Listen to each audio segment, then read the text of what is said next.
जाकर के आत्मदेव जी ने चरणों को स्पर्श किया, प्रणाम किया और पूछा कि गुरुदेव आप मेरा नाम कैसे जानते हैं? हम आप तो एक दूसरे से प्रथम बार रूबरू हो रहे हैं, फेस टू फेस हो रहे हैं, एक दूसरे को प्रथम बार मिले हैं। संत भगवान बोले कि आत्मदेव जी आप नाम की बात कर रहे हो, ये पूछो कि हम क्या नहीं जानते। गुरुदेव तो बताइए ना। बोले कि हम तो ये भी जानते हैं कि तुम निसंतान हो और तुम दंपति के जीवन में ये संतानहीनता एक मुख्य कलह का कारण है। निसंतान होने के कारण घर में रोज रोज कलह रहती है, जिस कारण आज पत्नी के ताने बाने जब असहनीय हो गए तो तुम घर का त्याग करके जंगल की ओर इस कुएं में प्राण त्यागने के लिए बढ़े। लेकिन परमात्मा ने ये हीरा जन्म दिया है गंवाने के लिए नहीं, इसलिए इस जन्म को गंवाना नहीं है, इस जन्म को संवारना है, निखारना है। इस जन्म को प्रभु नाम से, प्रभु कीर्तन से। बताते हैं पूज्यपाद स्वामी जी कि आत्मदेव जी ने कहा गुरुदेव लेकिन ऐसे जीवन का क्या लाभ जिसमें संतान ही ना हो।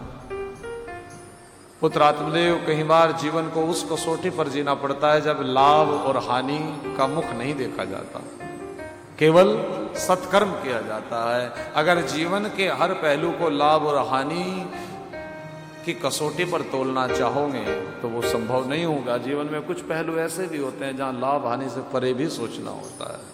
आत्मदेव जी का प्रसंग है। आत्मदेव जी महाराज संत भगवान से कहते हैं कि महाराज ऐसे जीवन को जीकर क्या करूं। नहीं, आत्मदेव जीना जरूरी है। अगर इस जीवन को नष्ट कर दोगे, क्या इस बात की गारंटी है कि अगले जन्म में तुम्हें संतान मिलेगी? क्यों गुरुदेव? तुम्हारी मस्तक रेखा कह रही है कि तुम्हारे अगले 7 जन्मों तक भी।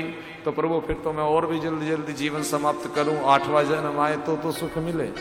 लेकिन हे आत्मदेव, इस बात की क्या गारंटी है कि 8वें जन्म में संतान मिलेगी, रोज तुम्हें सुख ही देगी? क्यों सुख क्यों नहीं देगी गुरुदेव? बोले कि मैं तुम्हें ऐसे लाखों नाम गिना सकता हूं जिनके संतान है और वे संतान से दुखी हैं। जब तक संतान नहीं है तो तुम्हें कामना है कि संतान होगी, हमारी संतान होगी। संतान हो जाएगी तो फिर उसमें भी वैरायटी तलाशोगे कि ये आज्ञाकारी हो, ये हमारे लायक हो, ये हमारे इन ख्वाबों को पूरा करे, ये हमारी इन 5 प्रतिष्ठाओं को बढ़ाए। उसके बाद भी ख्वाहिशें कम नहीं होंगी। बोले कि ये खूब अच्छी विलायती पढ़ाई भी करे, ये बहुत अच्छे पद पर भी जाए, इसका बहुत अच्छी जगह से विवाह भी हो, फिर भी इच्छाएं का दमन नहीं होगा। बोले कि अब पोता भी हो, तो इच्छाएं कभी खत्म नहीं होती।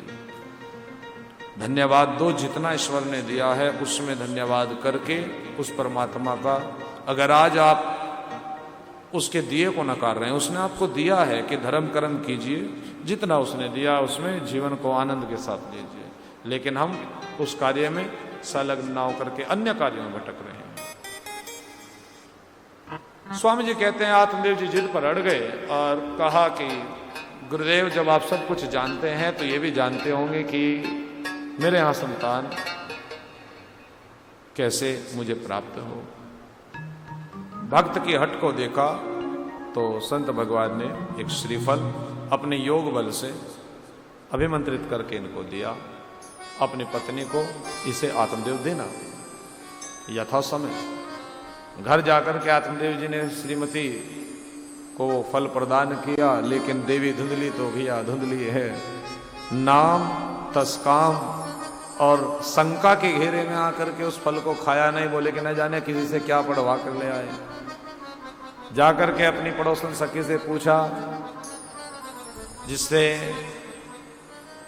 कहा कि तुम्हारे पति सही कहते हैं, संतों का प्रसाद कभी निष्फल नहीं जाता, संतान की प्राप्ति होती है। लेकिन बहन मैंने तो सुना है कि पुत्र को जन्म देने में एक स्त्री को जन्म भी दोबारा लेना पड़ता है, इतना कष्ट होता है। बोले कि बिल्कुल सही सुना है। बोले कि फिर तो मैं निसंतान ही रहूं, वही अच्छा, मैं ऐसे कष्ट नहीं सह सकती। ये है धुंधली, जो पुत्र तो चाहती है लेकिन स्वयं गर्भ में होने वाली यातना सहन करना नहीं चाहती। इसलिए इसका धुंधली नाम है, जो अज्ञान से ढकी हुई है। कुछ धन को देकर के उस अपनी सखी से होने वाले शिशु को लेने की बात को तय किया, वार्ता की, और कहा कि तुम्हारे यहाँ तो पहले ही प्रभु कृपा से 2-4 शिशु हैं, इस बार जो बालक जन्म ले मुझे देना। गौ माता को श्रीफल दे दिया। गौ माता से जो समय पर संतान उत्पन्न हुई, उस बालक का नाम ब्राह्मणों ने गोकर्ण किया।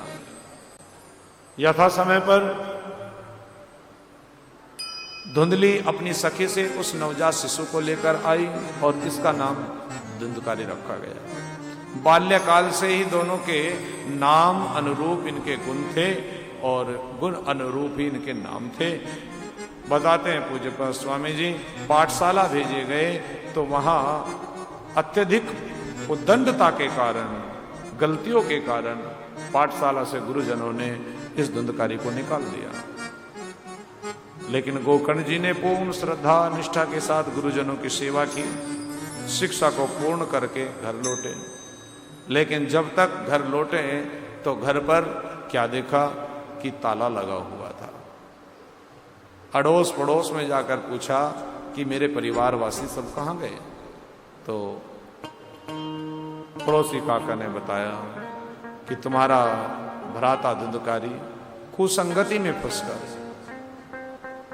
ऐसे गलत लोगों की संगत में जा पहुंचा जिन्होंने उसे नशे की लत पर लगा दिया, मदिरा की लत पर लगा दिया, व्यभिचार की लत पर लगा दिया, और वह जुए के मार्ग पर ऐसा निकल गया कि घर का एक एक बर्तन उसने जुए में गवा दिया।